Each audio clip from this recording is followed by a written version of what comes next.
अस्सलामुअलैकुम my dear student chapter number 2 class first year chemistry discuss कर रहे हैं। तो नेक्स्ट हमारा टॉपिक है effect of electric field on fundamental particles. My dear student, fundamental particles of an atom ये हैं। फर्ज करें कि ये हमारे पास एक एटम है, इसका एक सेंटर होता है जिसे न्यूक्लियस कहते हैं। न्यूक्लियस के अराउंड इस तरह शेल्स बने होते हैं। ये जो सेंटर है इसमें होते हैं प्रोटॉन प्लस न्यूट्रॉन, जो कि हमारे पास बेसिक फंडामेंटल पार्टिकल्स हैं जिनके ऊपर रिसर्च हुई हुई है। और यहाँ पे ये जो शेल्स बने हुए हैं, इधर माय डियर स्टूडेंट होते हैं इलेक्ट्रॉन। अब हमने देखना यह है कि ये जो प्रोटॉन न्यूट्रॉन और इलेक्ट्रॉन हैं, अगर जब ये मूव करें, ये फ्लो करें, तो ये इनके रास्ते में अगर हम कोई इलेक्ट्रिक फील्ड लगा देते हैं, कोई ऐसी चीज लगा देते हैं जो इनके ऊपर एक इलेक्ट्रिक फोर्स डेवलप करे, जो इन चार्ज पार्टिकल या न्यूट्रल पार्टिकल्स के ऊपर अपना इफेक्ट शो करे, तो वो चीज हमने देखनी है। यानी इफेक्ट से मुराद है असर, इलेक्ट्रिक फील्ड।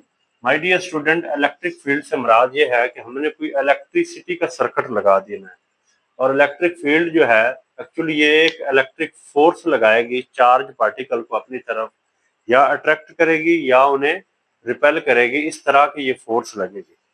ये हमारे पास बीम ऑफ पार्टिकल से मुराद माय डियर स्टूडेंट यहाँ पे इलेक्ट्रॉन भी होंगे, प्रोटॉन भी होंगे और न्यूट्रॉन भी होंगे। और ये एक सोर्स है जहां से ये ओरिजिनेट हो रहे हैं, निकल रहे हैं। यानी कि और हमने सबको अलग अलग यहाँ पे प्रैक्टिकली देखना है। यानी कि इलेक्ट्रॉन को अलग से उनकी फ्लो करवाना है, प्रोटॉन को अलग से, न्यूट्रॉन को अलग से, और इन सब की जो स्पीड होगी माय डियर स्टूडेंट, वो हमने सेम रखनी है। तो देखते हैं, सबसे पहले हमने प्रोटॉन को देखा। प्रोटॉन जब किसी सोर्स से निकला है, रास्ते में ये इलेक्ट्रिक फील्ड लगा हुआ है। ये उसका पॉजिटिव एंड है, पॉजिटिव प्लेट है। ये उसकी नेगेटिव एंड है, यानी कि इलेक्ट्रिसिटी का एक सर्किट लगा हुआ है। तो जब प्रोटॉन यहाँ से निकले तो जो ही गए तो इधर मूव कर गए नेगेटिव प्लेट की तरफ। ये गोल्डस्टीन एक साइंटिस्ट था जिसने डिस्कवरी ऑफ प्रोटॉन की थी 1886 में। तो उसने ये चीज देखी थी कि जब इनके रास्ते में एक इलेक्ट्रिक फील्ड लगाया गया, स्ट्रॉन्ग इलेक्ट्रिक फील्ड लगाया गया, तो उस इलेक्ट्रिक फील्ड की जो नेगेटिव एंड है, जो नेगेटिव प्लेट है, ये पार्टिकल उधर डिफ्लेक्शन शो करती। डिफ्लेक्शन से मुराद उस साइड पे टर्न हो गए, उस साइड पे मुड़ गए। तो पता चला कि ये जो चार्ज पार्टिकल मुड़े हैं, इनको बाद में फिर प्रोटॉन का नाम दिया गया और इनके ऊपर पॉजिटिव चार्ज। इसी तरह जो जे जे थॉमसन है 1897 के अंदर, उसने जो नेगेटिवली चार्ज पार्टिकल्स हैं इनके बारे में बताया। वो कैसे उसने किया कि जब वो भी इसी तरह किसी सोर्स से निकले सेम स्पीड के साथ, तो रास्ते में जब इलेक्ट्रिक फील्ड लगा हुआ था सेम, ये उसका हमारे पास नेगेटिव प्लेट है, ये उसकी पॉजिटिव प्लेट है। तो ये जो हमारे पास थे पार्टिकल, ये उसकी पॉजिटिव प्लेट की तरफ मुड़ गया। इन्हें कैथोड रेज भी कहते हैं, क्योंकि ये कैथोड के अंदर पैदा होती हैं जब डिस्चार्ज ट्यूब के अंदर किसी गैस को फिल किया जाता है। बाद में इन्हीं रेज को इलेक्ट्रॉन का नाम दिया गया। और ये जो इलेक्ट्रॉन थे, ये इलेक्ट्रिक फील्ड के पॉजिटिव एंड की तरफ, पॉजिटिव टर्मिनल की तरफ उन्होंने रिफ्लेक्शन शो की, यानी कि मुड़ गया। तो पता चला कि ये जो इलेक्ट्रॉन हैं इनके ऊपर नेगेटिव चार्ज है। ये दो केस हो गए। तीसरा केस ये देखा गया, ऐसे पार्टिकल जब इलेक्ट्रिक फील्ड में से गुजारे गए, जब सेम स्पीड के साथ एक अपने सोर्स से, सबका सोर्स अलग है, इलेक्ट्रॉन का, प्रोटॉन का, न्यूट्रॉन का, तो ये बिल्कुल इस तरह सीधे मूव कर गए। यानी कि ना तो ये इलेक्ट्रिक फील्ड की नेगेटिव प्लेट की तरफ टर्न लिया इन्होंने, ना पॉजिटिव प्लेट की तरफ टर्न लिया, बल्कि वो अनडिफ्लेक्टेड रहे, सीधे गुजर गए, स्ट्रेट साइड पे मूव कर गए। तो वहां से ये इंडिकेशन मिली कि ये न्यूट्रल पार्टिकल है और इनके ऊपर माय डियर स्टूडेंट कोई चार्ज नहीं है। इनके neutron have no charge, proton has positive charge and electron has negative charge. ये थे तीन रिजल्ट्स। और इसके बाद दो जो है पॉसिबिलिटी सामने आती हैं कि जो एंगल ऑफ डिफ्लेक्शन है माय डियर स्टूडेंट, यानी कि अगर आप देखें ये इलेक्ट्रॉन इधर मुड़ा है, ये सीधी लाइन है, सीधी लाइन के साथ ये जो इलेक्ट्रॉन का एंगल है इसे हम कह रहे हैं एंगल ऑफ डिफ्लेक्शन। ये हमारे पास my dear student A D है। एंगल ऑफ डिफ्लेक्शन जो है वो डायरेक्टली प्रोपोर्शनल चार्ज के और मास के इनवर्सली प्रोपोर्शनल।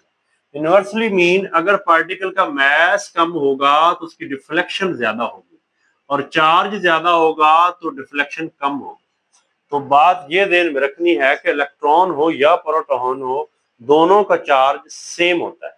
इलेक्ट्रॉन के ऊपर नेगेटिव चार्ज होएगा, प्रोटॉन का चार्ज जो है उसे पॉजिटिव कंसीडर करेंगे, और न्यूट्रॉन के ऊपर कोई चार्ज नहीं होता।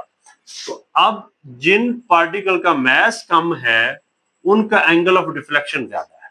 तो इसको गौर से देखें, ये जो एंगल है ये वाला थीटा कम है, ये वाला थीटा यानी कि एंगल ज्यादा है, क्योंकि इलेक्ट्रॉन का माय डियर स्टूडेंट जो मास है, जिसकी क्वांटिटी ऑफ मास है वो as compare to proton smaller होती है, कम होती है, इसलिए वो ज्यादा एंगल के ऊपर डेविएट करते हैं, ज्यादा एंगल के ऊपर डिफ्लेक्शन शो करते हैं। दूसरा केस है रेडियस ऑफ डिफ्लेक्शन।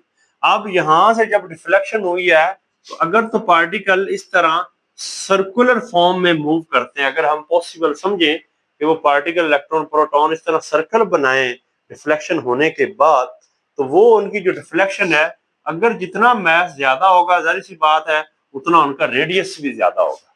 तो मास ज्यादा होगा तो रेडियस ऑफ डिफ्लेक्शन ज्यादा होगा, और जब मास ज्यादा होगा हमारे पास तो फिर उसका जो चार्ज अगर ज्यादा होगा तो रेडियस ऑफ डिफ्लेक्शन कम होगा। तो फिर बात ये हुई कि एंगल ऑफ डिफ्लेक्शन जो है वो मास के इनवर्सली है, और रेडियस ऑफ डिफ्लेक्शन मास के डायरेक्टली है। तो एंगल ऑफ डिफ्लेक्शन यानी कि A D and R D जो है ये एक दूसरे के रेसिप्रोकल है, यानी कि ये एक दूसरे के उल्ट रिलेशन शो कर रहे हैं। ये बात भी हमारे टॉपिक में लिखी हुई है माय डियर स्टूडेंट, इसे भी हमने अंडरस्टैंड करना है।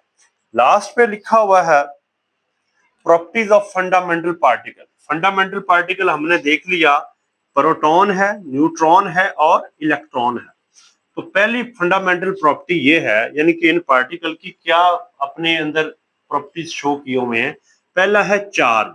तो माय डियर स्टूडेंट ये कैलकुलेटेड है, डिफरेंट साइंटिस्ट ने इसके ऊपर वर्क किया है, particularly Millikan is the name of scientist जिसने इसको चार्ज को फाइंड किया। और ये जो चार्ज है ये कूलम की फॉर्म में, coulomb is the unit of the charge, electric charge. तो प्रोटॉन का पॉजिटिव चार्ज है दैट इज 1.602 10⁻⁻19 कूलम। अब प्रोटॉन और इलेक्ट्रॉन का my dear student charge same होता है, ये पॉजिटिव है और इलेक्ट्रॉन का चार्ज नेगेटिव है, ये है 1.602 10⁻⁻19 कूलम। ये माइनस में कूलम में है, ये पॉजिटिव है। और न्यूट्रॉन के ऊपर हमने देख लिया कि न्यूट्रॉन हैव नो चार्ज, ये प्रॉपर्टी भी ध्यान में रखनी है। और जो रिलेटिव चार्ज देखा जाता है माय डियर स्टूडेंट, प्रोटॉन अब सिंगल क्वांटिटी अगर एक है हमारे पास +1 चार्ज लेंगे, इलेक्ट्रॉन का -1 लेंगे, और न्यूट्रॉन का रिलेटिव चार्ज जो होता ही नहीं है that is the again here 0। अब केजी में देखा जाए तो प्रोटॉन का मास है 1.67 10⁻⁻27 केजी, बहुत बहुत कम वैल्यू है ये, यानी कि 1 केजी का 1.67 10⁻⁻27, यानी कि 1 के नीचे अगर ये वैल्यू लाएंगे तो 0 के साथ 26 27 0 के बाद जाके 16 केजी आएगा, बहुत माइन्यूट क्वांटिटी है यानी कि प्रोटॉन का मास। और इलेक्ट्रॉन का मास भी प्रोटॉन और न्यूट्रॉन का मास सेम है 1.67, यानी कि प्रोटॉन न्यूट्रॉन दोनों न्यूक्लियस के अंदर हैं और दोनों का मासेस जो होते हैं वो सेम होते हैं। लेकिन इलेक्ट्रॉन का मास माय डियर स्टूडेंट बहुत कम है as compare to proton and neutron. कितना कम है? अब अगर आप देखें जो प्रोटॉन का मास है वो 1836 time my dear student greater होता है as compare to the mass of electron. और एक इलेक्ट्रॉन का जो मास है वो 1/1836 टाइम मास ऑफ प्रोटॉन, यानी कि प्रोटॉन के मास से तकरीबन 1836 गुना इलेक्ट्रॉन का मास कम होता है। तो अगर हम इसका 1836 पे डिवाइड करें, यानी कि 1.67 को 1836 पे डिवाइड करना है, तो हमारे पास ये रिजल्ट आएगा 9.10 और -31 kg में चला जाएगा। तो मास ऑफ इलेक्ट्रॉन जो है वो कम है, प्रोटॉन न्यूट्रॉन का मास ज्यादा होता है और वो इक्वल होता है। और नेक्स्ट है, ये केजी में मास है, आगे मास दिया हुआ है उनके इंडिविजुअल एटम का, यानी कि सिंगल का। अगर हम उन्हें एएमयू में लें, that is atomic mass unit. Atomic mass unit जो है ये, माय डियर स्टूडेंट, कार्बन का आइसोटोप 12 है, जब उसका 1/12 किया जाता है तब ये हमारे पास रिजल्ट आता है। और इसके मुताबिक 1 एएमयू जो है वो 1.67 10 रेज पर -27 kg के बराबर होता है। तो एएमयू के मुताबिक प्रोटॉन का मास 1.073 है, न्यूट्रॉन का 1.0 तकरीबन बराबर है, और इलेक्ट्रॉन का अगेन बहुत कम है, 10⁻⁻⁴ में है। तो ये हमारे पास एक इम्पोर्टेंट रिजल्ट्स हैं, जो कि प्रॉपर्टीज का नाम दिया गया है fundamental particle of an atom that are electron, proton and neutron. यहाँ पे हमने डिफ्लेक्शन का फिनोमिना देखा है, ये उनकी प्रॉपर्टीज है, और डिफ्लेक्शन का एंगल जो है और रेडियस के लिहाज से भी रिलेशन देखा है। Thank you my dear student.